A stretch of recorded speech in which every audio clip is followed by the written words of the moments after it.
GT versus SRH अपना 55th मुकाबला खेलेंगे इस सीजन आईपीएल का। और अभी तक के जिस तरीके से आईपीएल जा रहा है, टेबल्स बहुत ज़्यादा फ्लक्चुएट हो चुका है। कल के दो मुकाबले संडे धमाल ज़बरदस्त रहा, जिसको कहते हैं कि एक पूरा पैसा वसूल आईपीएल था कल के दिन।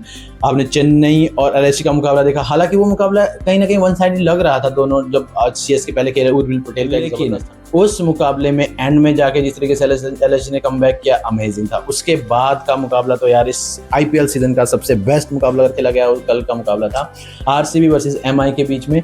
इस सीजन वैसे मुकाबले हुए नहीं है जैसे मुकाबला कल हुआ था, लेकिन जो कल का मुकाबला था यार पैसा वसूल मुकाबला, बहुत जबरदस्त लास्ट बॉल फिनिशिंग। आपने दोनों टीमों की ओर से एक आउटस्टैंडिंग परफॉर्मेंस से सामने आई। अगर बात करूं मैं मुंबई की, मुंबई के लिए तिलक वर्मा एक अच्छा 9 खेलते, नमन धीर ने अच्छी जुझारू पारी दिखाई। उसके अलावा मुंबई के लिए अगर बात करूं तो बॉलिंग सेक्शन में कॉबिन बॉश आउटस्टैंडिंग। यार आपके पास बेंच स्ट्रेंथ में इतना अच्छा बॉलर है, आपने अभी तक खिलाया नहीं है, ये कैप्टेंसी कहीं ना कहीं क्वेश्चनेबल लेके आती है। सूर्य कुमार की कैप्टेंसी भी अच्छी दिखी कल के दिन, थोड़े से कुछ गलत डिसीजन है, बोल्ड डिसीजन कह सकता हूं मैं, जहां पे उन्होंने राज अंगद बाबा को लास्ट ओवर में गेंदबाजी करने दिया, लेकिन उनके पास इतने ज्यादा ऑप्शन थे नहीं जो हम कह रहे हैं कि अगर आप अलग अजनफर से बॉलिंग करवाते तो वहां पे हमारे शेफर्ड और अलग अजनफर जिस तरीके से पहले कुणाल पांड्या को बॉलिंग कर चुके थे, वहां पे भी बहुत कुछ हो सकता था। इसके अलावा मुंबई का डिसीजन रहा जो सबसे महंगा पड़ा, उनको इम्पैक्ट प्लेयर के रूप में रघु शर्मा को आप लेके आते हो। इससे पहले शार्दुल ठाकुर साहब ने वही किया, इम्पैक्ट के रूप में उनको भी लेके आए, ना बॉलिंग ना बैटिंग। वहीं रघु शर्मा को कल के दिन ना बॉलिंग ना बैटिंग कुछ नहीं करना, लेकिन इम्पैक्ट के रूप में आप उनको अंदर लेके आ रहे हैं। That was totally failure decision, management का डिसीजन मैं कहूँ, क्योंकि वहाँ पे अगर शार्दुल ठाकुर को आपने अंदर लाया था तो लास्ट ओवर जरूर आपको शार्दुल ठाकुर देते हुए दिखते, और जरूर वहाँ पे शार्दुल ठाकुर का एक्सपीरियंस काम आता। कल का मुकाबला अगर मुंबई हारे तो अपने एक्सपीरियंस की वजह से हारे। राज अंगद बाबा ने लास्ट ओवर किया जिस तरीके से, वो कहीं ना कहीं कंसर्निंग था। अब बात करते हैं आरसीबी के लिए। आरसीबी ने जबरदस्त आउटस्टैंडिंग परफॉर्मेंस, भुवनेश्वर कुमार और कुणाल पांड्या, अब दोनों ने अपने दोनों प्लेयर्स ने जिस तरीके से खिलाया, भाई कल का दिन उनका ही दिन था। कल का एक मुकाबला जिसकी वजह से पॉइंट्स टेबल में टॉप कर चुकी है आरसीबी, रन रेट की वजह से बहुत अच्छे तरीके से अब वहां पे लीड हो चुकी है आरसीबी की। अब आरसीबी को अपने कुछ मुकाबले, एक मुकाबला अगर वो जीत जाते तो ऑलमोस्ट वो टॉप 4 में सिक्योर कर जाएगी। अब आरसीबी के लिए फाइट रहेगी फर्स्ट और सेकंड पोजीशन की। चलिए अब नजर डालते हैं इस मुकाबले में जो होने वाला है। खेला जाएगा नरेंद्र मोदी स्टेडियम अहमदाबाद में, जो कि जीटी का होम ग्राउंड है।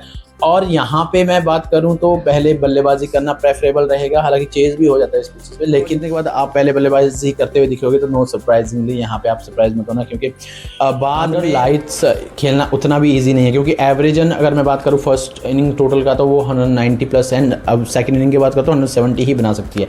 उसके अलावा बात करूँ तो 60% ऑफ चांस रहते हैं कि जो पहले बल्लेबाजी करते हुए टीम यहाँ पे जीतती है। अब यहाँ पे देखिए दोनों टीमें पॉइंट्स टेबल पे दूसरे और तीसरे पायदान पे है, यानी कि 12-12 पॉइंट्स के साथ। ज़बरदस्त के लिए पिछले 5 मुकाबले की बात करूँ तो हैदराबाद अपने 4 मुकाबले जीती है, वहीं जीटी अपने पिछले 4 मुकाबले लगातार जीती है, पिछले 5 में से वो भी 4 ही मुकाबले जीते। तो ये एक कांटेदार मुकाबला होने वाला है। यहाँ पे एक्सपोज होने वाले हैं दोनों टीमों के बीच में जो बॉलिंग है, बैटिंग है। एक्चुअल में दोनों टीमों की बहुत ही घातक बल्लेबाजी और गेंदबाजी है। बल्लेबाजी में बात करूँ तो जीटी के लिए अपने टॉप 3 ज़बरदस्त हमेशा हर सीज़न परफॉर्म करते आए हैं, वहीं हैदराबाद के लिए तो यार शुरू के 3 या 4 प्लेयर्स जो है वो एक बहुत घातक है। जीटी की बात करते हैं, यहाँ पे जीटी के लिए देखिए शुभमन गिल बात कर तो शुभमन गिल 423 रन बना चुके हैं इस सीज़न में, वहीं साई सुदर्शन इस सीज़न में 427 रन बना चुके हैं। और बॉलिंग की बात करूँ तो राशिद खान 14 विकेट्स ले चुके हैं एंड रबाडा 17 विकेट इस सीज़न में ले चुके हैं। और जिस तरीके से शुरुआत करते हैं ना रबाडा एंड सिराज, वो अमेजिंग है। वहीं बात करें तो 495 Henry Klaasen top run getter है, वहीं अभिषेक शर्मा 468 एंड ईशान किशन 409 रन। अब बात करें बॉलिंग में तो ईशान मलिंगा 16 विकेट्स और वहीं पे पैट कमिंग्स की अब वापसी हो चुकी है। दोनों टीम के पास बैलेंस्ड बॉलिंग अटैक है, बैलेंस्ड उनके पास ओपनिंग बैटिंग अटैक है, बैलेंस बॉलिंग अटैक है, और वहीं पे बैलेंस दिख रहा है बल्लेबाजी में भी।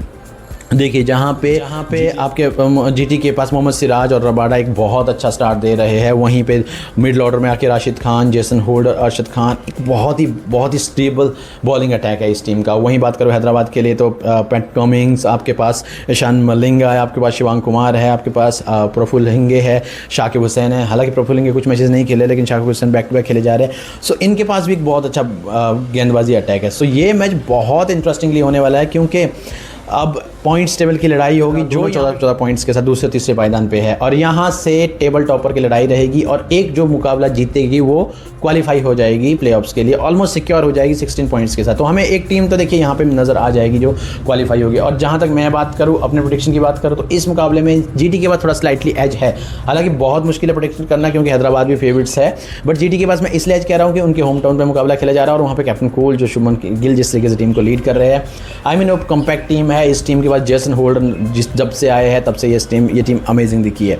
सो मेरी फेवरेट्स तो जीटी ही रहेगी इस मुकाबले में, बट हैदराबाद को कम नहीं है क्योंकि बिल्कुल भी कम नहीं है हैदराबाद। लेकिन जिस तरीके से जीटी के पास गेंदबाजी है, मुझे लगता है मोहम्मद सिराज और रबाडा जो है वो अभिषेक शर्मा और ट्रेविस हेड को रोक देगी। और सबसे बड़ा कंसर्न है इनके लिए हेनरिच क्लासन को रोकना बहुत ज़रूरी है।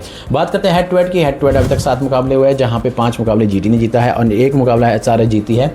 सो अगर मैं बात करूँ किताबी पन्नों में, तो है जीटी गुजरात का बहुत बेहतरीन रैकेट है। तो अभी बेस्ड ऑन दैट रैकेट मैं उसकी प्रेडिक्शन नहीं कर रहा हूँ क्योंकि वो हैदराबाद और ये हैदराबाद में बहुत अंतर है। ये हैदराबाद बहुत ही बैलेंस्ड हैदराबाद है, पैट कमिंस की हैदराबाद, बट जीटी भी कोई कम नहीं है। तो जीटी के पास काफ़ी सारे इंप्रूवमेंट्स, जीटी के साथ काफ़ी सारे पॉजिटिव्स है। उनके पास राहुल तेवतिया पिछले मैच में बहुत अच्छे फॉर्म में दिखे, और अगर वही एक लूप होल दिख रहा था जो फिनिशर की कमी लग रही थी जीटी के पास, वो बन के सामने आया है। वॉशिंगटन सुंदर अच्छे दिखे हैं, अरशद खान भी एक अच्छा रोल निभा रहे बैटिंग में। अब वही बात करूँ मैं हैदराबाद की, तो हैदराबाद के पास अगर देखा जाए तो उनके नीतीश कुमार रेड्डी जो कि एज ए फिनिशर भी काम कर रहे हैं, गेंदबाजी भी कर रहे हैं, सब कुछ कर रहे हैं उनके लिए। सो ये टीम, दोनों टीमों के बीच कांटेदार मुकाबला होने वाला है। देखिए मेरी प्रेडिक्शन से जीटी ज़रूर है, लेकिन हैदराबाद ज़बरदस्त प्ले कर रहे हैं, तो इस मुकाबले में ज़रूर ध्यान रहेगा, इस मुकाबले में ज़रूर नज़र रहेगी। एक ज़बरदस्त कांटेदार मुकाबला होने वाला है। बेसबॉल के साथ चैनल को सब्सक्राइब करना मत भूलिएगा।